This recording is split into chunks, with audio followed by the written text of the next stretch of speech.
All right, so this time we're doing a deep dive into al-Bayt. Oh, interesting. Not just the term itself, Yeah. but like its actual significance, its weight in Islam.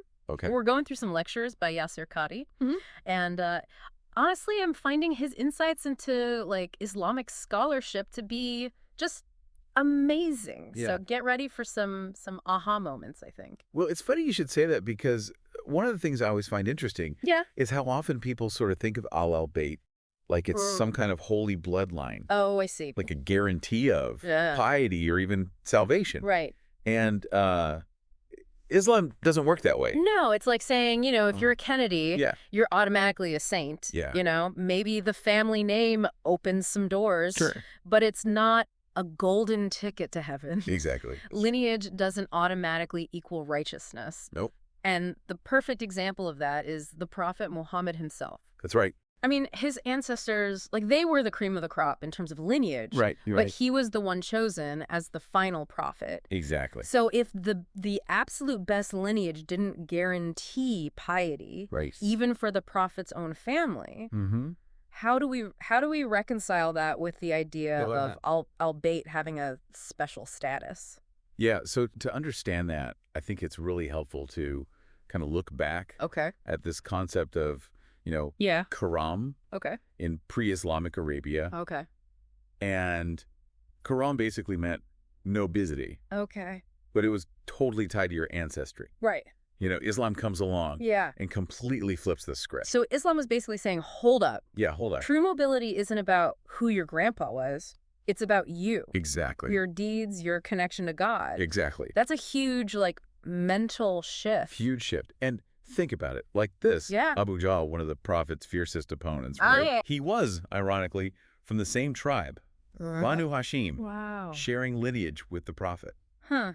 That's wild. So it really highlights how revolutionary that message was. Yeah, so it wasn't just a spiritual revolution. It Yeah. was a social one, too. Absolutely. Completely redefining this idea of nobility. That's right. Challenging those existing power structures that were based solely on lineage. Yeah, it's like saying, someone today deserves to be CEO just because their parents were rich and powerful. Right, exactly. And Islam is saying, hold on, let's look at their qualifications, Exactly. their character, their actions. That's right. Okay, so Islam totally overhauled this whole idea of inherent nobility. Yeah. But then what about the special status of al-Bayt? Right. We can't just ignore that. You're right. You're right. Al-Bayt, meaning the family of the prophet. Yeah. They do have a special status. Right. But it's more about respect, love and honor, not about being automatically righteous. Right, and there's that beautiful hadith of the cloak. Yes. Where the prophet enveloped Ali, Fatima, Hassan, and Hussein. Yes. And said, these are my al-Bayt. Powerful image. It's a really powerful image. Absolutely. And it illustrates their central position beautifully. But it's important to understand that this hadith doesn't limit al-Bayt to just these five. Okay. There's a broader scope, and that's where the debate comes in. Okay, so who else is included? Right. Is it just immediate family, or does it go, further? Yeah, so even the early dictionary, Lisan al-Arab, Okay. presents multiple interpretations. Yasir Qadhi talks about at least 4 different opinions Wow. on the scope of al-Bayt. And even the most restrictive definition, which limits it to Banu Hashim, Okay. that would still include the prophet's uncles, like Abbas. Right. Okay. So that brings up a fascinating question. What about the descendants of someone like Abu Lahab, Right. the prophet's uncle, who fiercely opposed him? Yeah. Technically, they would be al-Bayt, but Right. tracing lineage back that many generations, practically impossible. Yeah, it's kind of like how, sometimes descendants of, infamous historical figures, they might change their names to distance themselves from their ancestors' actions. That's like right. the connection fades over time. That's a really insightful connection, I think. Yeah. It shows that while lineage can be a marker, it's not like the defining element in Islam. Yeah. Actions and choices, those are what matter. Right. And speaking of actions, it's fascinating that Imam Shafi, himself a descendant of Muttalib, held the stricter opinion about who's included in al-Bayt. Yeah. His stance really highlights the intellectual honesty of these early scholars.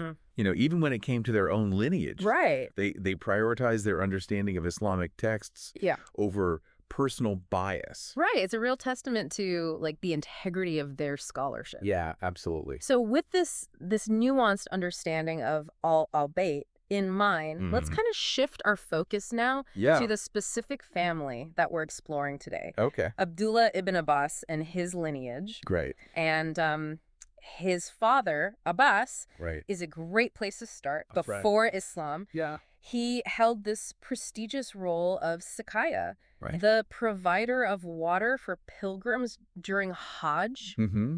Crucial role, especially in those desert conditions. Right. I can imagine him with this booming voice, making sure everyone has access to water. That's right. That's not just a job. No. That's a vital service. Exactly. And it's interesting because this role, this connection to water, it even like foreshadows his legacy. Because like water is essential for life, right? Yeah. His descendants would become these sources of knowledge, essential for the flourishing of the Muslim community. That's right. And it all begins with his conversion to Islam. Wait, Abbas converted to Islam? He did. I thought he was the Prophet's uncle. He was. Did he oppose him initially? He did. Oh, wow. And his conversion story is fascinating. Okay. He was actually captured. Really? During the Battle of Badr. Wow. Fighting against the Muslims. Okay. But the Prophet had specifically instructed his companions not to harm him. That's incredible. It is. Like even in the heat of battle, the Prophet was showing compassion and foresight. Yes. Recognizing his uncle's potential to embrace Islam. That's right. And that potential was realized when it came time to discuss Abbas's ransom. Yes. And the Prophet revealed knowledge that only Abbas could have known. Like details about money he had hidden before the battle. Yeah, it's like a divine intervention. Yeah. A sign directly from God. Right. No wonder it led to his conversion. Yeah, so he goes from providing water for pilgrims to fighting alongside the Prophet. That's a drastic change. It is, and that booming voice we talked about played a crucial role in the Battle of Hunain. Oh, really? Rallying the Muslim forces when they were initially scattered. Talk about a dramatic life. I know, right? From water provider to a warrior to eventually becoming a key figure in the early Muslim community. Right. His journey alone is a deep dive in itself. Oh, absolutely. And we can't forget his wife, Al-Fadl. That's right. Abdullah ibn Abbas's mother. Abdullah ibn Abbas's mother, yes. She was also an early convert. Yes. And had a close bond with the Prophet. That's right. And wasn't there something remarkable about her family? Yeah, you're probably thinking about her mother. Oh. And her 6 daughters. Okay. All 6 were married to prominent figures in early Islam. Figures like the Prophet himself. Wow. Abu Bakr. Oh, okay. Ali. Hamza. Wow. And Jafar. Okay, so all these major figures connected through these sisters. That's right. Talk about an influential family network. I know, right? It really sets the stage for understanding the kind of environment Abdullah ibn Abbas grew up in. Absolutely, yeah. And then there were his brothers. Right. Abbas and Al-Fadl had several sons. Okay. And each played a role in shaping the expanding Muslim world. Got it. We'll focus on Abdullah in our next deep dive. Yeah. But his brothers also led fascinating lives. But before we move on, I have to ask about the story of Ubaydullah. Oh, yeah. Known for his extreme generosity. Yes. He sacrificed a camel daily. Every day. To feed the poor. Serve the poor. And when his brother advised him to maybe scale back, he did? He started sacrificing 2. Yeah. His commitment to charity was remarkable. A testament to the values instilled in them by their parents. Absolutely. And when you look at where Abbas's sons are buried, from Syria to Yemen, it's amazing. It really paints a picture of the rapid spread of Islam. Right. It's like they're markers on a map. Yeah. Charting the expansion of the Muslim world in those early years. Each brother carrying the message of Islam to new frontiers. That's right. And of course, we can't forget the Abbasid dynasty. Of course not. Founded by Abbas's descendants. Exactly. Marking a golden age in Islamic history. Exactly. So we see the influence of family, the power of individual choices, and the lasting impact they had on the spread of Islam and the flourishing of Islamic civilization. Absolutely. So we've explored the concept of al-Bayt, right, debunked the myth of like holy bloodlines, and started uncovering the remarkable lineage of Abdullah ibn Abbas. Right. But how did this upbringing, this family legacy, shape the man he became? Good question. What made him the interpreter of the Quran? Right. That's what we'll uncover in our next deep dive. Looking forward to it. So last time, we explored this whole idea of al-Bayt, right, and started, kind of peeling back the layers of Abdullah ibn Abbas's family. Yeah. And we saw how his father, Abbas, transitioned from this prominent figure in pre-Islamic Mecca to a dedicated companion of the Prophet. Absolutely. So now let's dive into Abdullah's own journey and discover what led him to be known as the interpreter of the Quran. So one of the fascinating things about Abdullah ibn Abbas is that he wasn't just born into a family that was, steeped in Islamic tradition. Right? But he was literally born into the heart of the nascent Muslim community. Wow. I mean, he was born just 3 years before the Hijrah. Really? So he grew up alongside the very foundations of Islam in Medina. That's incredible. Yeah. Just imagine being a child surrounded by the Prophet Muhammad himself and his companions. Wow. What an incredible environment to absorb knowledge and faith.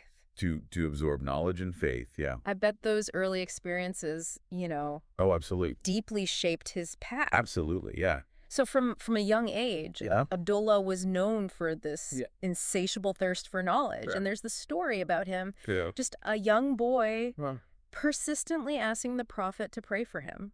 And the Prophet, touched by his sincerity, prayed not only for his worldly knowledge, but also for deep understanding and wisdom in religion. Right. And those prayers were clearly answered. Yeah. But it wasn't just divine blessings. Okay. I mean, he actively sought out knowledge. Okay, so he was really proactive. Oh, incredibly proactive. Wow. He would attend, gatherings of the Prophet's companions, soaking up their knowledge like a sponge. Oh. He'd even go to their homes. Really? And spend the night just, peppering them with questions. Wow. To clarify his understanding of the Quran and Prophet's teachings. So that shows, remarkable initiative. For someone so young. Yeah, for someone so young. Absolutely. It wasn't just passively listening to lectures. Right. It was active engagement. Right. And this genuine desire. Yeah, exactly. To learn from those who had firsthand experience. And his approach wasn't limited to just accepting what he heard. Right. I mean,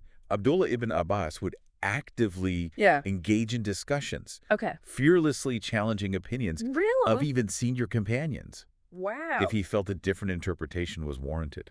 So he wasn't intimidated by their status or their seniority. Not at all. He wasn't afraid to ask tough questions or to present his own understanding. That's right.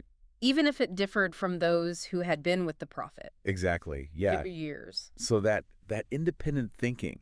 Right. That willingness to question and delve deeper. Yeah. That's what set him apart. Right. He wasn't just memorizing. Yeah. He was analyzing, interpreting, and engaging in critical thinking about the Quran. Right. And his scholarship wasn't confined to theoretical debates either. Okay. He was known for his practical application of Islamic principles in real-life situations. So he wasn't just like a scholar in an ivory tower. No. He was bringing his knowledge to bear. Exactly. On real-world problems. That's right. That makes his scholarship even more impressive. Absolutely, yeah. So, for instance, during the reign of Caliph Umar, Abdullah ibn Abbas played a crucial role in advising on matters of, governance, finance, and social issues. Really? Umar, renowned for his wisdom and just leadership. Yeah. Recognized and valued Abdullah's intellect and insights, despite his younger age. That says a lot about both men. It does. Umar being willing to listen to and respect the knowledge of someone younger. Yeah. And Abdullah, being able to apply his understanding to these complex real-world challenges. That's right. It speaks to a culture that values knowledge above age or social standing. You've hit on a crucial point. Yeah. In Islam, true authority stems from knowledge and wisdom. Right. Not just age or position. And Abdullah ibn Abbas embodied this principle. He did. Becoming a leading authority on Islamic matters. That's right. Despite his relative youth. That's right. But it's not enough to just possess knowledge. Right. You have to be able to share it effectively. You gotta share it. So was he a good teacher? Oh, he was a gifted teacher. Okay. He had this incredible ability to take complex concepts, break them down, and make them accessible to ordinary people. Right. I mean, it's one of the reasons he earned that title. Right. The interpreter of the Quran. Right. You know, he could bridge the gap between scholarly discourse and everyday understanding of Islam. I bet his lectures were packed. Oh, I'm sure. Everyone eager to learn from the interpreter of the Quran. His ability to translate, these complex ideas into relatable terms must have been just captivating. Yeah. And it wasn't just his intellect, though, right? You're right. There was something more to him. There was something more that drew people in. That's right. Abdullah ibn Abbas wasn't just brilliant. Right. He was known for his piety, his humility, his generosity. He embodied the very values he taught. Right. Making him a role model. Yeah. For his students and the wider community. So he was the complete package. He was, a brilliant scholar. Yeah. A gifted teacher. And a genuinely good person. That's right. It's no wonder he's so revered in Islamic history. Yeah. But I have to ask, we've focused mainly on his expertise in the Quran. Right. Was that the extent of his knowledge? While the Quran was his forte, he was also a master of hadith, Islamic law, and history. Wow. I mean, his knowledge was truly encyclopedic. Okay. He was sought after for his opinions and insights. Okay. In a wide range of Islamic disciplines. It's almost like he was driven to connect the dots between different fields of Islamic knowledge. Absolutely, yeah. Makes me wonder if we sometimes become too specialized in our learning today. Maybe, yeah.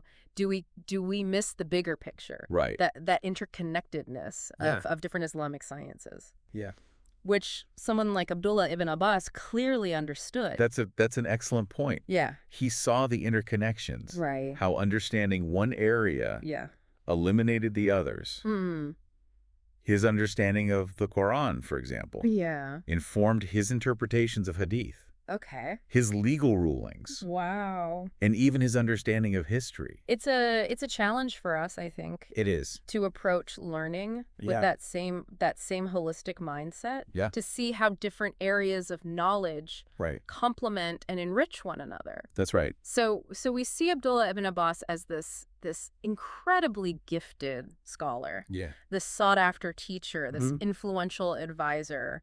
Right. But his story doesn't end there. No, it doesn't. Right. Remember, he lived through a period of great upheaval in early Islamic history. That's right. A time of political unrest. Yeah. And internal conflicts. Oh. And his life, especially in his later years, reflects the challenges and complexities of navigating those turbulent times. Yes. And that's where we'll pick up in part 3. Okay. We've seen the scholar, the teacher, the advisor. Right. But how did he face the storms of the first fitna? Yeah.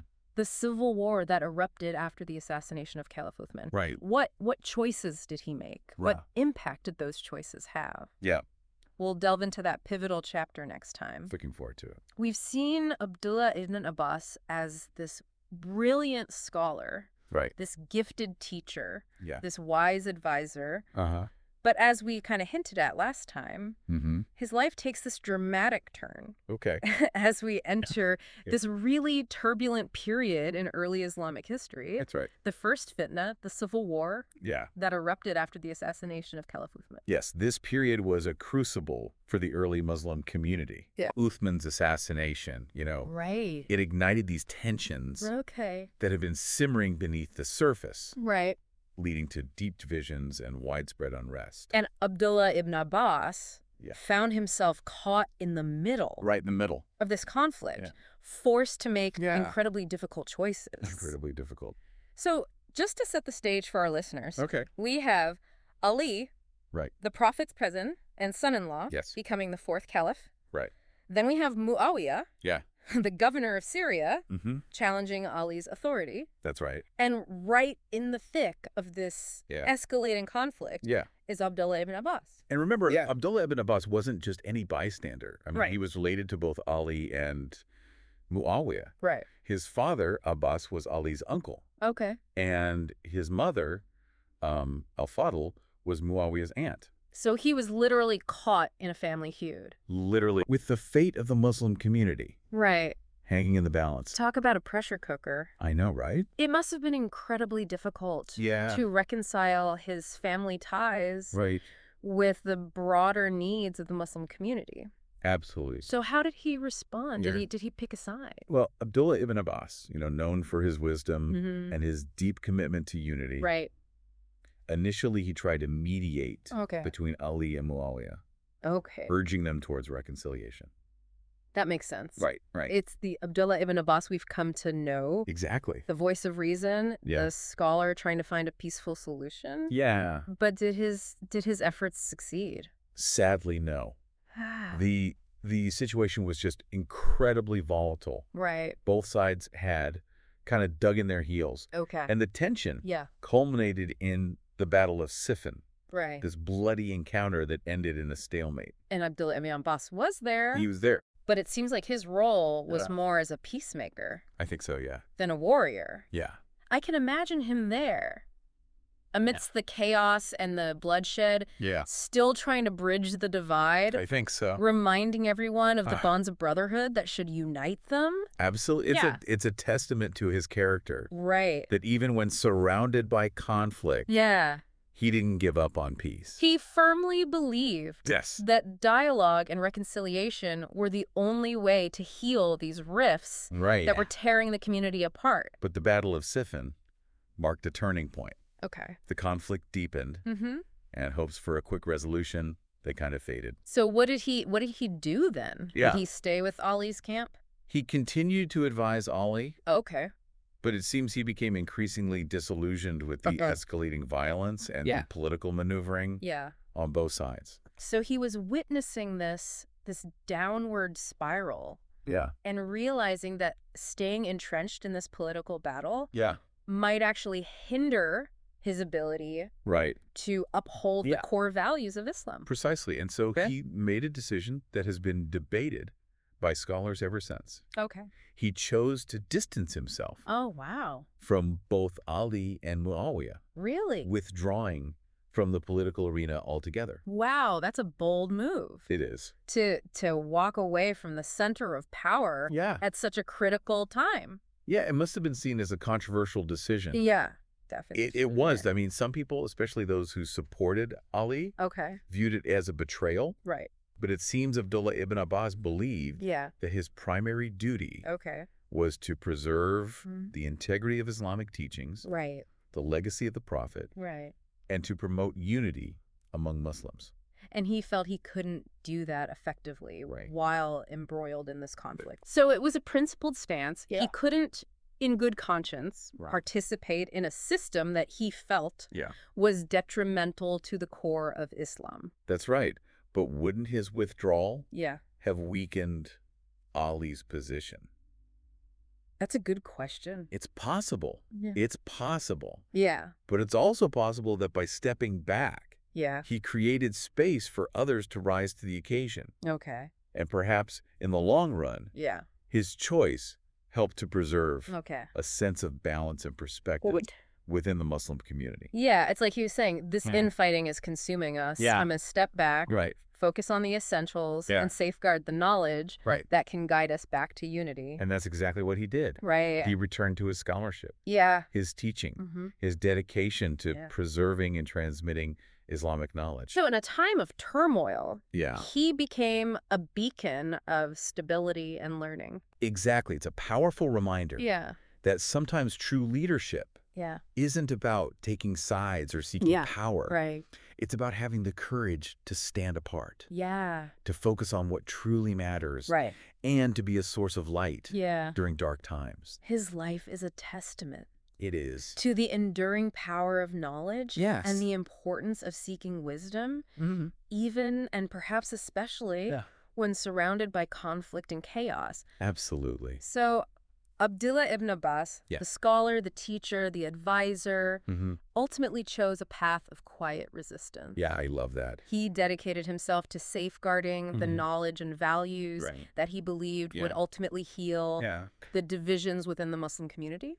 And it's a beautiful irony, isn't it? Yeah. I mean, here's a man who dedicated his life to understanding and interpreting the Quran. Right. And in the end, his deep knowledge and wisdom became this source of guidance and solace. Right. During a time when the Muslim community desperately needed both. It's an inspiring image. It is. Abdullah ibn Abbas, the interpreter of the Quran. Yeah.